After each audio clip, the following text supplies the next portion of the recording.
Okay, here we go. Cummins, which is a major manufacturer of diesel engines, not only for line haul truck, but for marine and stationary applications, obviously has donated some very, very nice cutaways here. And this is one of their newer ISX engines. And as you can see, I have a rather impressive turbocharger here. Here I have my intake or my inlet air temperature sensor, and here we see the compressor wheel. Now what's happening is air is going to be drawn in and compressed by the compressor wheel with a combination of blade angle and centrifugal force. Now, one thing that's interesting, if you'll notice that they have a rather interesting, clever design where I have a primary and secondary passage right here to try to improve the performance here of my compressor wheel. So here I have the direct flow of air here at the center, and then I have actually a passage right here where I have an auxiliary coming here close to the tips. And I'm sure they've done a careful research there with their ANSYS software and their computational fluid dynamics modeling, and found that this was a dramatic improvement there for the performance of the compressor wheel over a large RPM range. So a combination of blade angle, which is an extreme angle, and centrifugal force.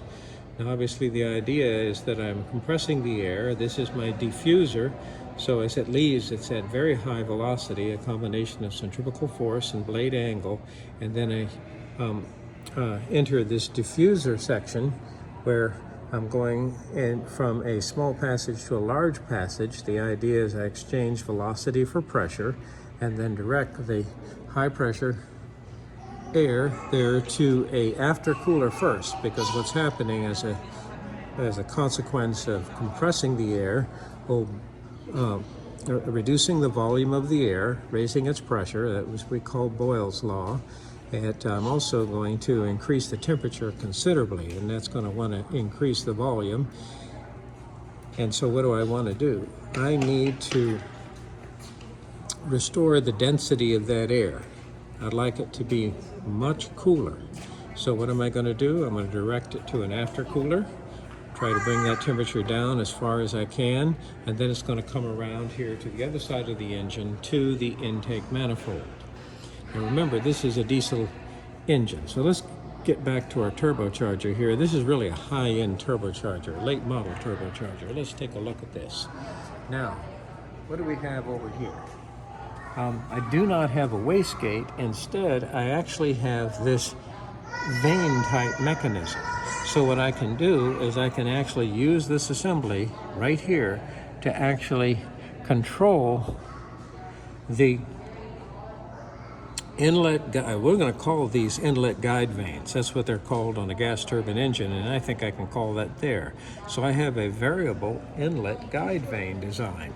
And of course what's happening is a hot, high-pressure exhaust gas is going to impede and strike the blades of my turbine.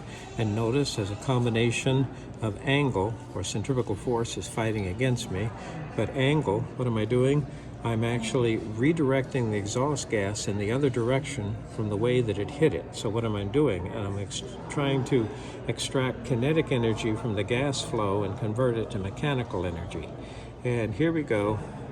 We leave. Now, the action of this turbine extracting mechanical energy from the gas flow will lower the pressure and the temperature of the exhaust flow. And then, of course, it's on its way out there too. Now obviously this is a late style, so I'm going to have a particulate filter and a selective reduction catalyst, and I'm going to of course be using my diesel emissions fluid, etc., etc., etc. But very interesting turbocharger. Obviously this is all electronically controlled, so I can control my nozzle guide vanes right there. Very nice. Here I have a very nice cutaway where I'm looking at the this is actually the exhaust gas recirculation cooler. In other words, I'm going to extract some exhaust here from the exhaust manifold, and I'm going to cool it down to kind of increase the density, and then I'm going to direct some of that exhaust gas there to the intake manifold. Now, why in the world am I doing that? I'm trying to reduce peak combustion temperatures and pressures, to reduce the formation of oxides of nitrogen. You're saying, well, that can't be helping the performance of my engine. No, that's not the idea. The exhaust gas can displace area that would have normally been occupied by oxygen-bearing air. So theoretically, it can make my engine a little smaller because I'm actually displacing some of the area in the cylinder with an inert gas. So is that really going to help fuel economy? Well, a lot of people would say, nah, but it's something that we need to go ahead and reduce that oxides of nitrogen emissions. And you can argue whether oxides of nitrogen is really toxic, but whatever, it does burn your eyes and can be detrimental to rubber and paint. But let's move around to the other side of the engine here for a moment. Okay, here we see the intake manifold. Now, here the air is coming from the heat exchanger out in front of the radiator. So what am I doing? I have the high temperature, high pressure air from the compressor goes through the heat exchanger. I want to drop that temperature down as far as I can, and here it comes into the intake manifold. And here's my exhaust gas recirculation passage right here. Okay, now of course I am going to be throttling and controlling the flow of exhaust gas. In fact, let's take a look at this.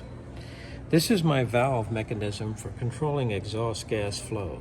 See, it's electronically controlled, and you can see quite an elaborate setup there. So now remember, this exhaust gas has been cooled, and it probably might get a little material with it too, but what happens is I'm controlling the flow that's going to then enter the intake manifold. I'm carefully measuring the temperature.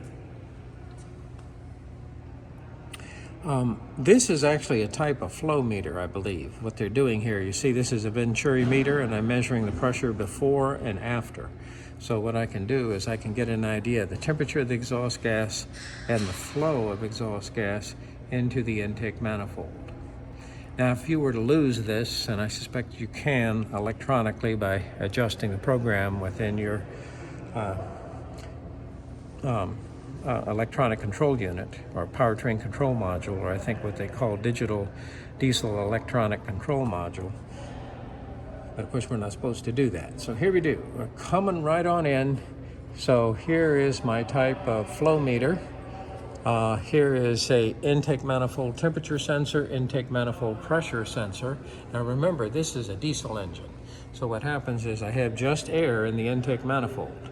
And I'm going to, of course, be using a type of electronic unit injector. And I need a high pressure fuel pump. And I believe this is this the, well, here I'm looking at this, looks more like an air pump to me.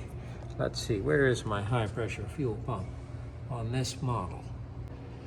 Okay, now what we're looking at here is obviously with my diesel engine, my common rail diesel, I need a high pressure fuel pump. And so let's take a look at that right here. Here is the fuel filter. And the idea is that I need to develop a high hydraulic pressure. Now, as I take a look at this, here we're coming into the fuel filter. There, I'm leaving the fuel filter, and I'm going to actually flow through a passage here in the electronic control unit. And why in the world are they doing this? This is our cooling median for our electronic control unit. So I'm going to cool the electronic control unit. And then here is going to be my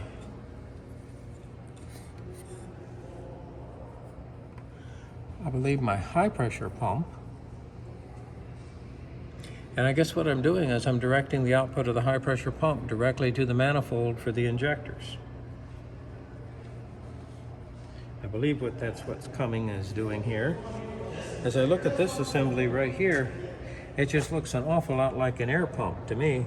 And what are these? These are lines for engine coolant to control the temperature of the air pump. This does not look like a high pressure fuel pump. Well, this is quite an addition here to the Tractor Museum. We haven't seen this before. This is a new addition. Okay, here we have a, looks like an earlier design of the Cummins diesel engine, and we see a whole set turbocharger. Here we see the compressor, the intake, and the discharge. And here we see the turbine housing. And here we have our mechanism right here. Normally what we traditionally use is a wastegate, but here I think what they're doing is they're using the variable nozzle again, and it's being controlled by this actuator. And of course, obviously, I am using engine oil to lubricate the bearings and cool the cartridge. Oftentimes, I also add engine coolant too. So I have a combination of engine oil and engine coolant that's controlling the temperature and the lubrication there of the central rotating assembly. Okay, now this is my air pump. And notice what I'm doing with the air pump. I'm just simply going to take fresh air from the intake manifold, and this is after the turbocharger. So slightly compressed, and here of course is going to be the discharge port that's going to go off to the air tank that's going to be for the brakes and the other auxiliaries. And what am I doing right here? Here I'm going to either use engine oil or engine coolant to try to control the temperature of the air pump cylinder head. I'm lubricating the lower section with engine oil. This is engine coolant. They're controlling the temperature there of the head of the air pump, which is going to get very, very hot. Okay, now what we're looking at right here is this is going to be the fuel filter, and the fuel, as it leaves the fuel filter, is going to go through the heat exchanger there and the electronic control unit. This is actually the high pressure pump, and I believe what's happening here is being driven by a camshaft and then discharging into the fuel manifold for the unit type injectors. Now here we see the exhaust after coming from the cooler for the exhaust gas recirculation system. Here we see that flow meter. It uses the Venturi type of flow meter to measure the flow of exhaust gas, and I'm sure that I have a temperature sensor here locally that's going to give me the temperature of that exhaust gas, and I'll need a type of valve mechanism to control the flow of that exhaust gas.